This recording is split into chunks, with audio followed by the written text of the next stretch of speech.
Hi, I'm Paul Papadeas. I'm the lead singer of the band Corporate Plants here in New York City. Okay, what do you think is the most punk rock thing about you, and what do you think is the most dad thing about you? The most punk rock thing about me is I think I'm pretty extreme in my political ideas from the left. I've always been an activist when I lived in Los Angeles for over 25 years, and yeah, like hardcore left-wing activism. Dad thing about me, I'm actually a pack mule. That's what it means to be a dad. My kids are 24 and 22, and all I remember about being a dad is I carried everything. In fact, we were at Point Doom in Malibu, and it was high tide. We were walking around the cove, and I had 15 bags and a cooler on me with the kid on my shoulders. That's what I remember the most, pack mule. Do you think that being a pack mule helped you as a bandmate? Like, Yes. to organize? They make me be the roadie. I'm kidding. I'm the singer and the roadie, because most singers are completely dilettantes and narcissistic, but not me. I'm the roadie and the pack mule. That's awesome. Is there something that your parents did that you want to do differently with your kids when you were raising your kids? Oh, absolutely. So I come from a Greek family, a very traditional Greek family, where you're either going to be a doctor or a lawyer. It's the traditional thing. You've seen it a million times in movies. I was very different with raising my children. In the center of Los Angeles, I took them to progressive schools. I wanted them to find their own agency and to be able to do things that they wanted to do, even if it didn't make money. If they were passionate about it, that's what I cared about. That's it. Without any limitations, what would you want to change for the future for your children? I believe there should be a social safety net and a welfare state. I believe that the rich should be taxed. I believe they get away with things with impunity. I think that when you have a welfare state, people go further. It's been statistically found that the people that are ahead, the Washington Post had a study actually, are the ones that actually have the infrastructure from rich families. They get to do what they want, get a leg up on us.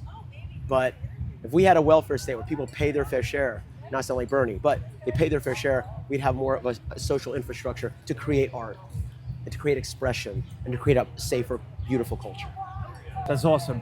And overall, are you happy? Hell yeah, dude.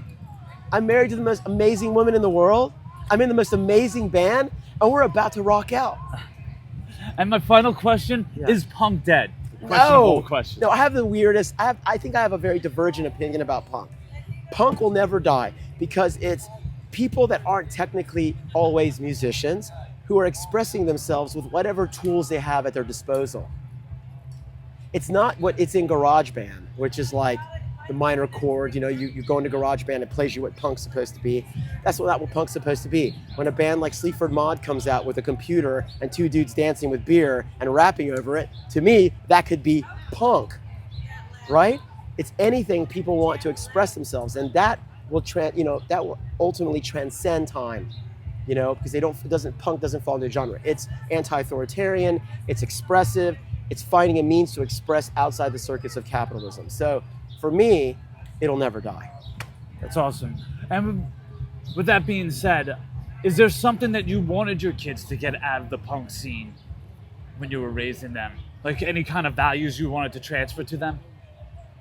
I wanted them to understand about their independence and their agency, how important it was that their ideas were important, and not to allow them to be ruled by other people's dictates, and not to worry about things like popularity and what other people would think about them, and to live their own life free from the intrusion of other people's opinions and society's opinions.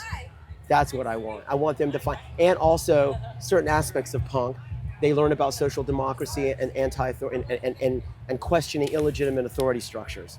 And I think that's what punk is important to me and what it meant to me. Because I didn't start off in punk. I was a metalhead. So was I. Were you a metalhead? Yeah. I was a metalhead. I was into Iron Maiden and thrash metal. I was always into extreme outsider art. I also make films, so my films are like kind of outsider films. And yeah, we're all outsiders, aren't we really though? Because we're not part of the 1%, so we're technically all outsiders. Thank you for your time. I greatly appreciate it. Thank you.